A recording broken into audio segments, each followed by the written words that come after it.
Good morning, Mayor and Commissioner, and I can be very concise because this is, in fact, an update. It's an interim report of steps that we're in the process of taking that resulted from the discussions that we've been having since the December 6th incident. So these discussions that we've been having have included officers, civic leaders, elected officials, pastors, and police officers. So we recognize that there's a sense of urgency stemming from the incident, but we also want to make sure that any steps that we take are sustainable, practical, and are done with the input from all stakeholders. So we've come across 5 different recommendations that we're weighing now and looking how best to implement them. First one was how do we utilize juveniles or children in our training scenarios in an effort to avoid situations like December 6th. So we've spoken to Milo, which is the state-of-the-art scenario system that we have within the police department. We're going to be contracting with them to film scenarios that involve children. So those scenarios that they film give us an opportunity to make decisions, use judgment, and show discretion in a training scenario in a controlled environment. In addition to purchasing those already produced Milo scenarios, we'll be able to produce our own as well. We also discussed 4 new lieutenants to the police department, and part of that discussion was specialized training for those lieutenants to include de-escalation training. We currently have 2 lieutenants scheduled for 40 hours of de-escalation and cultural competency training. That will allow them to be trained to trainers, so when they come back, they can train others. But the reason that we've focused on 4 additional lieutenant spots is with the hopes of being able to have a lieutenant available should we respond to any critical incident. And while we can't always anticipate, there are nights where we have multiple critical incidents occurring at the same time. 4 additional lieutenants would give us a much greater likelihood of having one available to respond to those types of scenarios. In terms of additional training, we've also had conversations with Franklin Covey. They offer a course called Policing at the Speed of Trust. We've spoken to some other police departments that have undergone that training. What's compelling about that training is it involves equal numbers of citizens and equal numbers of officers. So for this first session, it will be 15 officers and 15 community members. So we're looking to do that on a trial basis and see how the first group grows, get some feedback, and see if that's something that we want to further pursue. Another recommendation that we're working on is increasing our non-enforcement activity with children throughout the department, regardless of assignment or schedule. So right now we're working on some of the technological aspects of how do we capture that through FileMaker and log our contacts. A lot of those things we're currently doing, but we're losing. So we want to be able to measure it so we can ensure that it's continually moving in the direction that we want to see. So in addition to a standalone policy that will dictate how often, frequency, duration, we're also looking at some special events. We've spoken to the Boys and Girls Clubs. We're looking at best practices. CALIA, which we're undergoing the process of accreditation now, actually has a requirement for a standalone policy. So we're moving in the right direction for that as well. Regarding the honesty policy that we've discussed in terms of how we'll deal with juveniles in the future, that's the one that's going to require the most discretion. We've had conversations to include our 21st Century Policing Task Force, which is comprised of members of the public and the police department. We've also looked at other departments around the country that are doing some innovative things, and we also went so far as to look at Canada, which has some specific training for officers as it applies to juveniles. So we're working on a policy. We hope to have something shortly. Also, in regards to 21st Century Policing, we met last week to look at staffing and deployment and the internal affairs component of the police department.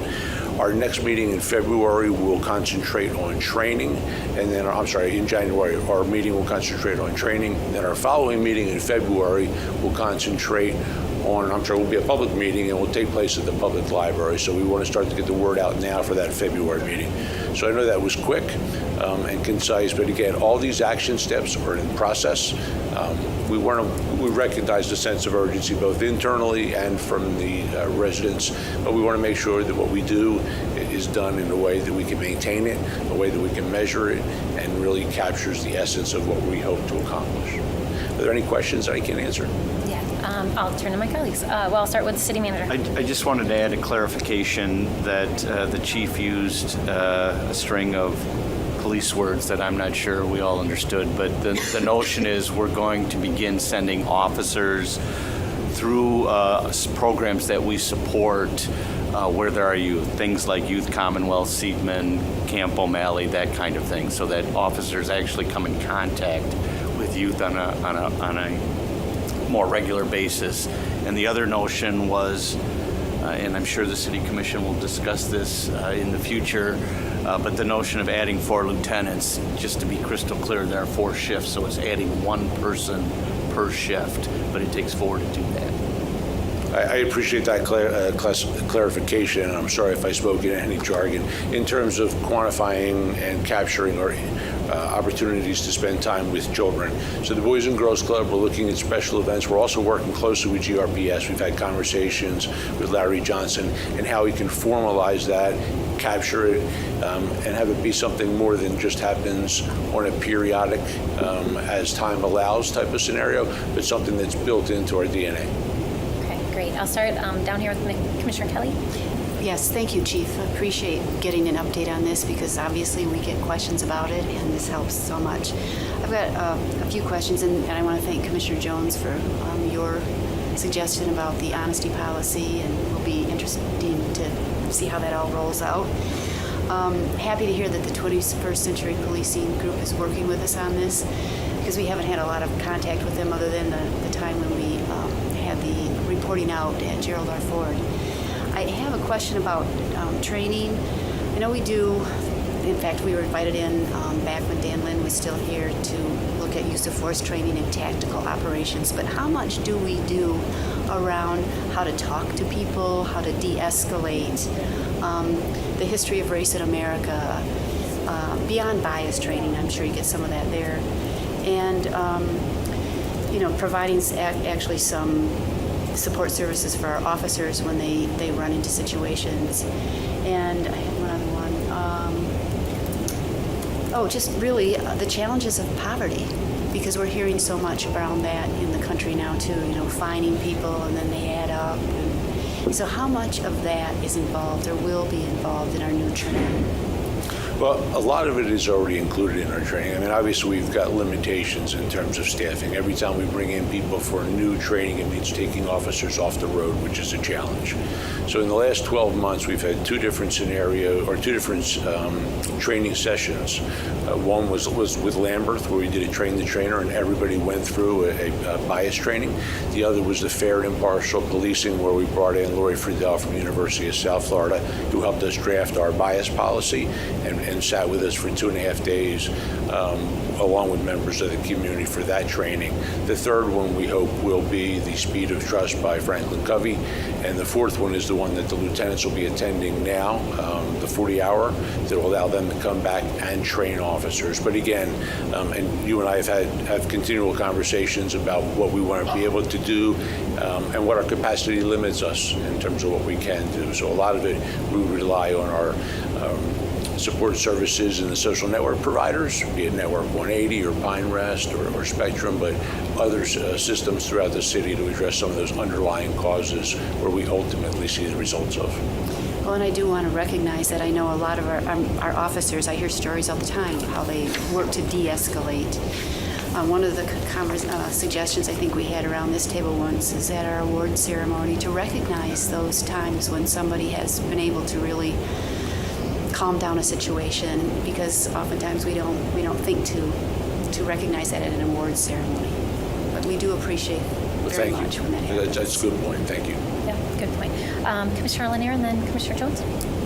Thanks, Chief, for the update, and sounds like you all have been working very hard, having discussions with a number of stakeholders. I have a question regarding the lieutenant. So some of what we discussed, I think the last time we had a meeting, was surrounding the seniority of the officers who were present during the incident. And I think I'm under the impression that there were about 2 years, the person who had the most seniority was around for about 2 years. And so I think I had the suggestion that night, if there was a way to schedule more seasoned officers on various shifts, to be able to have people with more experience, some longevity, and seniority to be able to serve in the capacity as a lead officer would be helpful during these types of situations. Sounds like what you're proposing is to hire more leadership.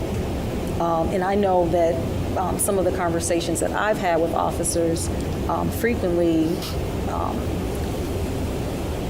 their perspective is that they're looking for more experience from people who are at the same rank that they are, to be around and available for them. And I don't think that's any slight against any senior rank. And, I don't know all of those details. So I'm curious to know if you have considered rescheduling the officers at the level where they are, because I'm sure that getting the experience in a lead role without there being a higher rank is important so that they can gain the experience that's necessary to be equipped when these incidents happen. So have you given any thought to that? And then I'm also wondering if there's a way to, with the existing lieutenants, if you're concerned that may not meet the need that's necessary now, if there is a way to schedule them. I think I'm hearing more about the scheduling and how we're scheduling from 8 to 5 as opposed to scheduling throughout the day so that we have a variety of experience throughout the entire day. And even also able to have some of the interactions that you're speaking of where they're more positive interactions. So great observations. Two things. One is there's the seniority issue as it affects our deployment and staffing. Generally, there are senior people who prefer to work evenings and enough senior people who prefer to work days where you get, by natural selection, a pretty good mix. Best practices are to have a lieutenant respond to any critical incident. And so that's not just here in Grand Rapids, but that's across the country. To the extent that other places I've worked distinguish lieutenants by the color of their shirt. So in Philadelphia, a lieutenant and above would have a white shirt as opposed to blue. And I say that just to say, at the incident that we had, regardless of how many officers of equal rank there, which you needed, and what we had is a sergeant who was in charge, but having a more senior lieutenant who had additional training in de-escalation and crisis management and cultural biases to be able to take control of the scene and to be easily recognized by everyone on that scene, including all the officers as well as the residents we were dealing with, that's the individual responsible for this situation, is really the direction that I see us moving in. I think that'll help us avoid these types of situations in the future. But couldn't we provide the same training that lieutenant would receive because they're likely to be an existing officer? Right. Or is it sergeant before? Yes, ma'am. Lieutenant. So they're all getting training. Wouldn't it work best if we were providing the same training that sergeants and lieutenants receive to the officers so that they're all equipped and they're all receiving the same level of training so that they can, so that then if the lieutenant doesn't make it there, because in this incident, potentially maybe the lieutenant wouldn't have been there. Right, and in this instance, you're right, there was not a lieutenant on scene. So what we envision is not an either or. We want to get all the officers the same training. So to your point, yes, we'd like everybody to have the same level of training, the 40 hours, and ultimately rotate everyone from our newest hire to our most senior officers through that same training.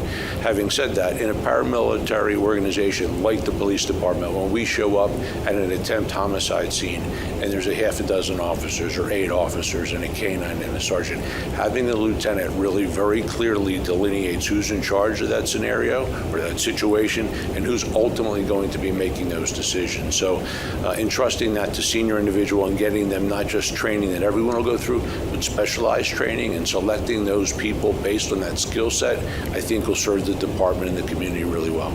And how many lieutenants do we currently have? We currently have, I'll defer to my budget deputy chief. How many lieutenants are we currently carrying? 14.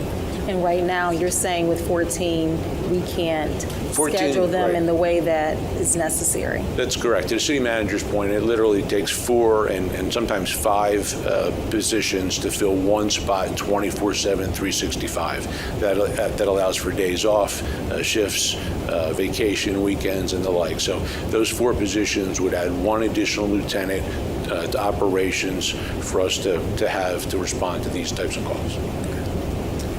City If I might- manager, and then Just might Commissioner add Jones, and then a I'll wrap clarifying this up. point that the issues of hours that people work, shift hours, the notion of seniority, these are all deeply ensconced in our contracts. The chief does not have the liberty to say from now on you work these hours because they're all defined in the contract. Now, it's not to say that we couldn't take that on in future negotiating sessions, but he does not have that ability at this time. Absolutely, and recall that when I made the recommendation, I suggested that we retain officers who are at retirement stage to bring them back for 700 hours in order to be able to accommodate that, because I'm very familiar that the contract wouldn't allow the immediate change, but there may be a way of doing that as we're retiring out officers annually. Yeah. Okay.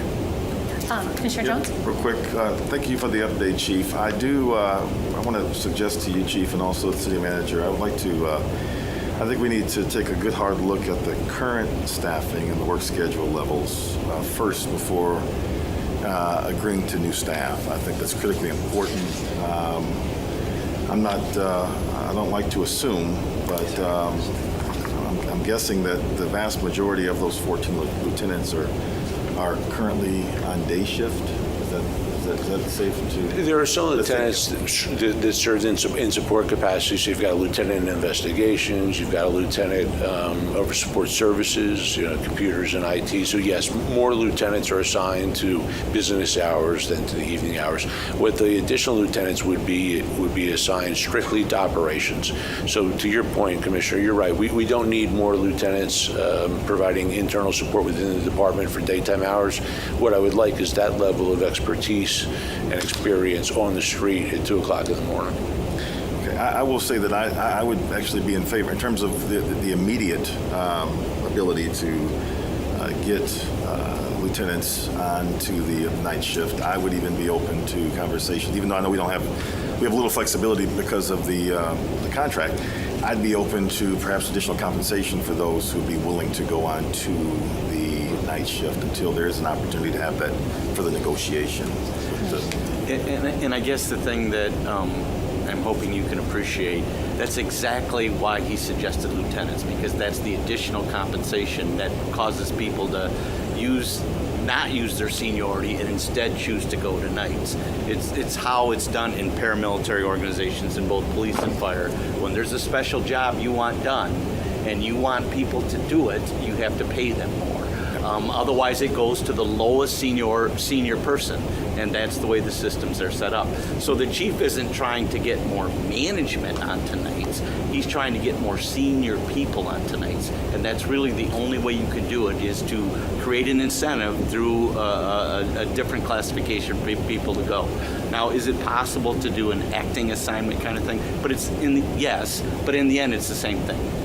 To the city manager's point, so in a city of almost 50 square miles, what I want is anytime we have a critical incident that we're working, I want someone to be able to show up with a lieutenant's rank or above who can make the calls based on having the experience and the training that really reflect what it is we're trying to accomplish here. One other thing I want to add real quick, Mayor, and that is one of my suggestions at our last meeting at the end of the year was there was a suggestion that all of the personnel involved that evening with honesty, that we consider having them reassigned for a season, simply because of the concern of them perhaps having to be put in that same situation and having the same outcome, and the thought of having putting them in a position where they could receive additional training or whatever the case may be, so that once they're back on the street, they're now in a place where they're more prepared. And I didn't hear your response to that and what decision was made. Yeah, and to that point, Commissioner, what we realize is that with the internal affairs investigation having been completed, and with the finding being that those officers acted within the scope of their training and within policy, that the issue was more systematic, that to provide the officers who were at that situation on that night with additional training might prevent another scenario comparable to that with those officers. But what it wouldn't do is reduce the risk of having a similar encounter with officers who we don't identify. So what we want to do is get everybody through the training. We've had some very difficult discussions internally with the department. And to the officers' credit and the credit of the unions, I think we've made good progress in the last 4 weeks in terms of recognizing and being more sensitive and empathetic to what we hear from the community. So I think there's greater buy-in than I've seen regarding the need for us to embrace this collectively and not single out individuals, but say this is something we need to accomplish organizationally. One last question and comment, Chief, and then I'll close because I know we have 2 briefings and I see our guests in the audience. In reference to the policy, so several of us have been asked about, what specific policy were the officers working within, were they following?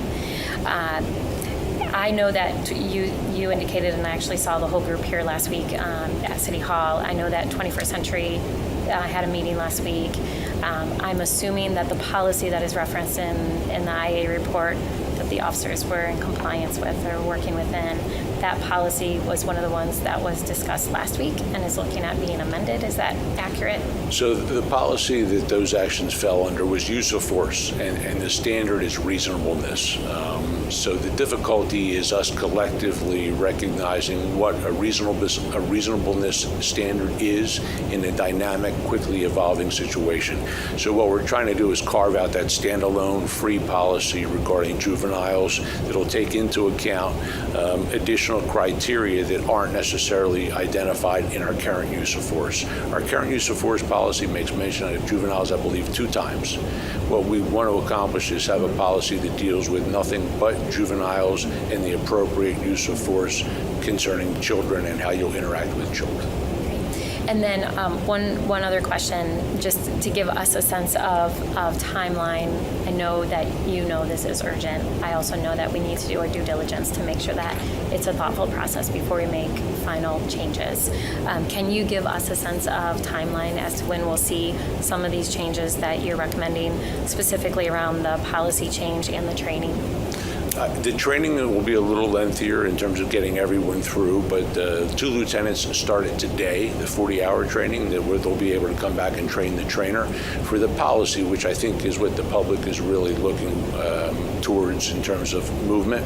I hope to have at least a draft to share with Commission 2 weeks from now. Great. So next time we meet, I hope to have something that I can bring to you and share. 3 weeks? 3 weeks is our next meeting. I stand corrected. Our next meeting is in 3 weeks because of the New Year's, and yes. So 3 weeks from today, I hope to have something to share with you that'll codify what it is we want to accomplish. Great. Thank you, Chief. Thank you, Mayor. Thank you, Commissioners. Thank you for the update.